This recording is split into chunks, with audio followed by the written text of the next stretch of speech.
नमस्कार, जोहार। मैं संजय और आप देख रहे हैं न्यूज झारखंड। चलिए जानते हैं सुबह से लेकर शाम तक की तमाम बड़ी खबरों को। पहली बड़ी खबर की बात करें तो पुलिस के साथ मुठभेड़ में 10 लाख का इनामी उग्रवादी शनिचर सुरीन ढेर।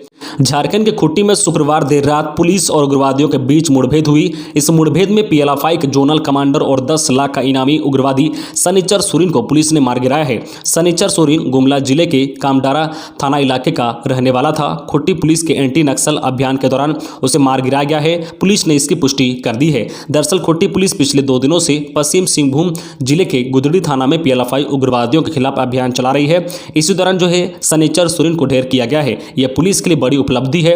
राज्य में 2 दिन के भीतर 2 बड़े उग्रवादियों को पुलिस ने जो है मुठभेड़ में मार गिराया है। इससे पहले गुमला जिले के कुरुमगढ़ में भाकपा माओवादियों का रीजनल कमांडर और 15 लाख का इनामी नक्सली बुद्धेश्वर उरांव मारा गया है। अगली बड़ी खबर की बात करें तो झारखंड में कोरोना संक्रमण पिछले 24 घंटे मिले 55 नए पॉजिटिव मरीज। सबसे अधिक पूर्व सिंहभूम में। झारखंड के विभिन्न जिलों में पिछले 24 घंटे में 55 नए कोरोना पॉजिटिव मरीज की पहचान की गई है। इसमें सबसे अधिक 17 मरीज पूर्व सिंहभूम से मिले हैं। अब राज्य में 340 एक्टिव केस बचे हुए हैं। राज्य में अब तक 3,46,533 पॉजिटिव मरीज मिल चुके हैं। इसमें से 3,41,077 लोगों ने कोरोना को मात दी है। नए संक्रमितों की बात करें तो बोकारो से 3, देवघर से 3, धनबाद से 1, दुमका से 1, पूर्व सिंहभूम में 17, गढ़वा से 1, गुमला से 4, जामताड़ा से 2, कोडरमा से 2, लातेहार से 3, लोहरदगा से 2, पलामू से 3, रामगढ़ से 2, रांची से 7 और पश्चिम सिंहभूम में 4 नए कोरोना संक्रमितों की पहचान हुई है। अगली बड़ी खबर की बात करें तो होमगार्ड को आरक्षी के समान ही वेतन का लाभ देने की सीएम से मांग। पुलिस आरक्षी के समान वेतन व अन्य लाभ देने की मांग को लेकर झारखंड होमगार्ड वेलफेयर एसोसिएशन ने मुख्यमंत्री को मांग पत्र भेजा है। एसोसिएशन के महासचिव राजीव कुमार तिवारी ने कहा है कि झारखंड राज्य के गृह रक्षकों को किसी प्रकार की सामाजिक सुरक्षा नहीं दी जाती है, जो श्रम कानून का उल्लंघन है। झारखंड राज्य के होमगार्ड जवानों को न तो मेडिकल की सुविधा दी जाती है और न ही इन्हें कर्मचारी भविष्य निधि का लाभ भी मिलता है। इन्हें जो है साप्ताहिक छुट्टी भी नहीं दी जाती है, जबकि होमगार्ड जवानों से पुलिस की तरह कार्य लिया जाता है। अगली बड़ी खबर की बात करें तो रांची के खेलगांव में दिहाड़ी महिला मजदूरों से भरी टेम्पो पलटी, 1 की मौत, 5 गंभीर रूप से घायल। रांची के खेलगांव में सुबह 9 बजे सड़क हादसे में एक महिला मजदूर की मौत हो गई है, जबकि 5 लोग घायल हो गए हैं। इसमें से 3 गंभीर रूप से घायल हुए हैं। सभी घायलों को रिम्स लाया गया है, जहां इमरजेंसी में डॉक्टर उनका इलाज कर रहे हैं। इलाज कर रहे डॉक्टरों ने बताया कि एक महिला मृत लाई गई थी, जबकि 5 लोग को गंभीर चोट आई है। इन सभी का माइनर ऑपरेशन किया जा रहा है, जिसके बाद इन्हें संबंधित वार्ड में शिफ्ट कर दिया जाएगा। इन घायलों में से अधिकतर के सिर पर चोट लगी है, जबकि 3 घायलों को निजी लैब जांच के लिए भेज दिया गया है। मृतक महिला मजदूर का नाम जगन देवी था, जबकि 5 घायलों में जो है पूर्णी देवी, जितन देवी, लालो कुमारी, नरसु देवी और सोबाई देवी का नाम शामिल है। यह सभी अनगढ़ा प्रखंड की रहने वाली है। खबरों में आगे बढ़ने से पहले आपसे रिक्वेस्ट है कि अगर आप चैनल को सब्सक्राइब नहीं किए हैं तो प्लीज चैनल को सब्सक्राइब करके बेल आइकन प्रेस कर दे, जिससे आपको झारखंड की हर छोटी बड़ी खबर का अपडेट आप तक पहुंचता रहे। चलिए बढ़ते हैं खबरों की ओर। अगली बड़ी खबर की बात करें तो सावनी मेला पर एक बार फिर कोरोना का ग्रहण, कांवड़ियों को रोकेगी पुलिस। बैजनाथ धाम के नहीं कर सकेंगे दर्शन। देवघर में बाबा धाम में लगने वाले सावन के मेले पर अभी तक धर्म संकट की स्थिति बनी हुई है। कयास लगाए जा रहे हैं कि कोरोना की वजह से इस साल भी सावन के महीने में लगने वाला मेला नहीं लगेगा, जिसको लेकर भारी संख्या में पुलिसकर्मियों की तैनाती करने की योजना भी की गई है। हो सकता है कि बिहार से आने वाले कांवड़ियों को झारखंड के प्रवेश द्वार पर ही रोक दिया जाए। सावन का महीना शुरू होने में अब लगभग 1 सप्ताह का समय बाकी रह गया है। सरकार की तरफ से अभी तक कोई भी आधिकारिक बयान नहीं आने के कारण संशय की स्थिति बनी हुई है। बता दें कि हाल में ही सुप्रीम कोर्ट ने भी सरकार से जो है कांवड़ यात्रा को लेकर स्थिति साफ करने का निर्देश दिए थे। बेशक सरकार की ओर से अभी तक इस मामले को लेकर कोई आधिकारिक बयान नहीं आया है, पर झारखंड की सीमाओं पर पुलिस बल की भारी संख्या में तैनाती की प्रक्रिया शुरू हो चुकी है। याद दिला दें कि बीते साल भी बिहार के सुल्तानगंज से आने वाले कांवड़ियों के जत्थे को झारखंड प्रवेश नहीं करने दिया गया था। प्रदेश द्वार पर ही रोकने के लिए अतिरिक्त पुलिस बल की तैनाती की गई थी और इस साल भी बिहार से आने वाले वाहनों पर नजर रखी जा रही है। अगली बड़ी खबर की बात करें तो 2 बाइक की टक्कर में 4 लोग जख्मी। हेयर कट करवा घर आ रहे 3 युवक की बाइक सामने से आ रही मोटरसाइकिल से टकराई। मेदिनीनगर रेफर। लातेहार के बरवाडी थाना क्षेत्र के बरवाडी मेदिनीनगर मेन रोड स्थित कुल्ली नाला के पास शनिवार को 2 बाइक की आमने सामने टक्कर हो गई। हादसे में से जो है दोनों बाइक पर सवार 4 लोग गंभीर रूप से जख्मी हो गए हैं। इसमें से 3 युवक जो हेयर कट करवा बाइक से अपने घर डोरामी आ रहे थे, जबकि दूसरी बाइक पर युवक जो है सवार मेदिनीनगर जा रहा था। घटना की सूचना के बाद थाना प्रभारी श्रीनिवास सिंह को मिली तो अनन फनन में घटनास्थल पहुंचे और अपने निजी वाहन और एम्बुलेंस की मदद से बरवाडी सीएससी लाया। यहां डॉक्टरों ने प्राथमिक उपचार के बाद बेहतर इलाज के लिए मेदिनीनगर जो है SMCH रेफर कर दिया है। घायलों में जो मंटू कुमार, संजय कुमार, सुरेंद्र सिंह और मनोज सिंह शामिल हैं। अगली बड़ी खबर की बात करें तो रांची एयरपोर्ट डायरेक्टर ने किया निरीक्षण। बोकारो एयरपोर्ट से अक्टूबर में शुरू होगी विमान सेवा।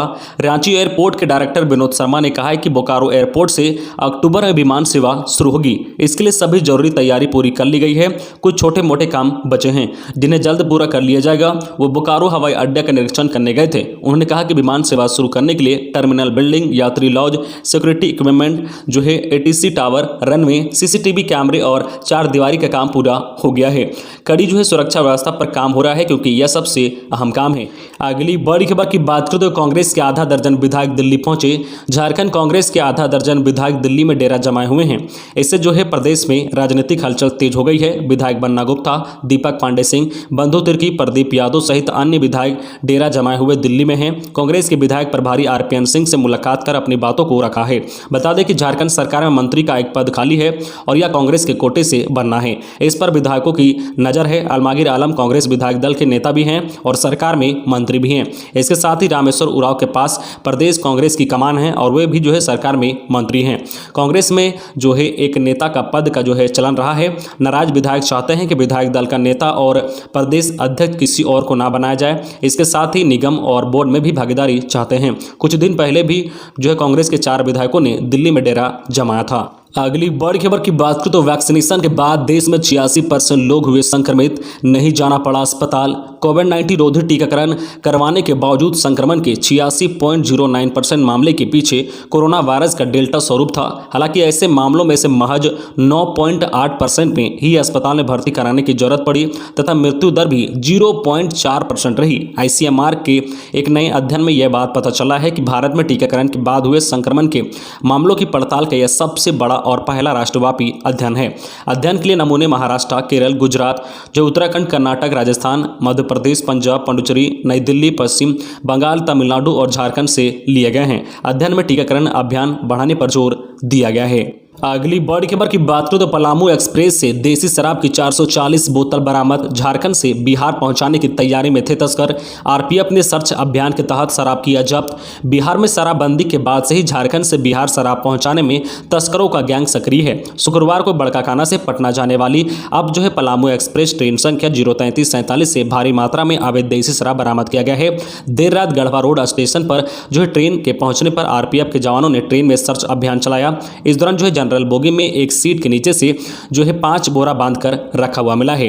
बोरे में से 440 देसी शराब की बोतल बरामद की गई है। RPF जवानों ने बोरे के बारे में पूछा तो किसी पैसेंजर ने कोई जवाब नहीं दिया है। शराब की बोतल पर झारखंड सरकार का मार्का लगा हुआ है। इस मामले में कोई भी शराब तस्कर पुलिस के हाथ नहीं लगा है। अगली बड़ी खबर की बात करें तो ओला उबेर की तर्ज पर अब एम्बुलेंस सर्विस भी। एम्बुलेंस ढूंढने की परेशानी से जल्द ही निजात मिलेगी। जरूरतमंदों को जल्द से जल्द एम्बुलेंस मिले, इस दिशा में लगातार काम हो रहा है। इसी कड़ी में अब एम्बुलेंस ट्रेसिंग ऐप बनाने पर काम चल रहा है। इस ऐप की मदद से लोगों को एम्बुलेंस की सही जानकारी के साथ साथ उसकी बुकिंग करने के भी फायदे मिलेंगे। ऐप की मदद से अपने आसपास मौजूद एम्बुलेंस को ढूंढने में ज्यादा समय नहीं बर्बाद होगा। ऐप में ट्रेस करते ही एम्बुलेंस की लिस्ट सामने आ जाएगी। इसके बाद अपनी जरूरत के अनुसार आप उसकी बुकिंग भी कर सकेंगे। यह ऐप ओला उबेर टैक्सी ऐप की तरह काम करेगा। जिस प्रकार ओला उबेर ऐप के माध्यम से छोटी से लेकर बड़ी लग्जरी गाड़ी चंद मिनटों में बुक हो जाती है, उसी प्रकार एम्बुलेंस के लिए भी सर्विस शुरू करने को लेकर जोर शोर से काम चल रहा है। कोरोना की संभावित तीसरी लहर को देखते हुए स्वास्थ्य विभाग ने इसकी तैयारी शुरू कर दी है। जल्द ही इस ऐप को लॉन्च किया जाएगा। तो ये थी आज की झारखंड की टॉप बड़ी खबरें। इसी तरह झारखंड की हर छोटी बड़ी खबर देखने के लिए आप हमारे चैनल न्यूज झारखंड चैनल को सब्सक्राइब करके बेल आइकन प्रेस कर दीजिए, जिससे आपको झारखंड की हर छोटी बड़ी खबर का अपडेट आप तक पहुंचता रहे। तो आज के लिए बस इतना ही। हमें दीजिए इजाजत, फिर मिलते हैं नेक्स्ट न्यूज में।